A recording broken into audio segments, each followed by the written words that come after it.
ये जो अमेरिका का बगलगिर बच्चा है ना, इसकी कोई काल सीधी नहीं है।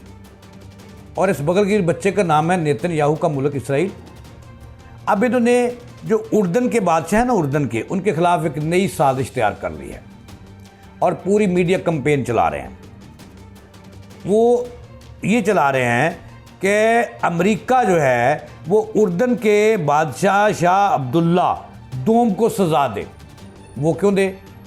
इसमें उन्होंने जो अपना तैयार किया है एक मुआहदा, उन्होंने ट्रंप से ये अपील कर दी है और बाकायदा उन्हें ख़त भी लिख दिया है, मरासला भी भिजवाया है कि इसराइल को जो तबाही हुई है मिज़ाइलों से, जो आग लगी है ईरानी मिज़ाइलों से, इसका ज़िम्मेदार उर्दन है। और उर्दन का शाह जो अब्दुल्ला है बादशाह दोम, वो ज़िम्मेदार है।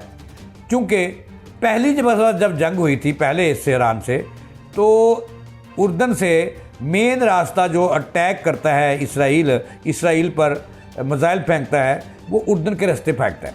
और पहली जंग में उर्दन ने इसराइल का साथ दिया और कोई मिज़ाइल, उनमें से 80% मिज़ाइल जो थे वो एयर डिफेंस सिस्टम की नज़र कर दिए और ब्लास्ट कर दिए फ़िज़ा में, और 20% मिज़ाइल जो थे वो आए।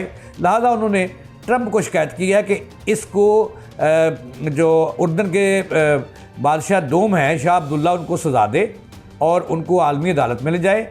अगर नहीं है तो उसको उठा के ले जाए और उससे अंगूठे लवाए कि उन्होंने ये मिज़ाइल नहीं रोके। उन्होंने कह दी कि जो इसराइल में तबाही मची है ईरानी हमलों से, उसका ज़िम्मेदार उर्दन है, क्योंकि उर्दन ने मिज़ाइल नहीं रोके।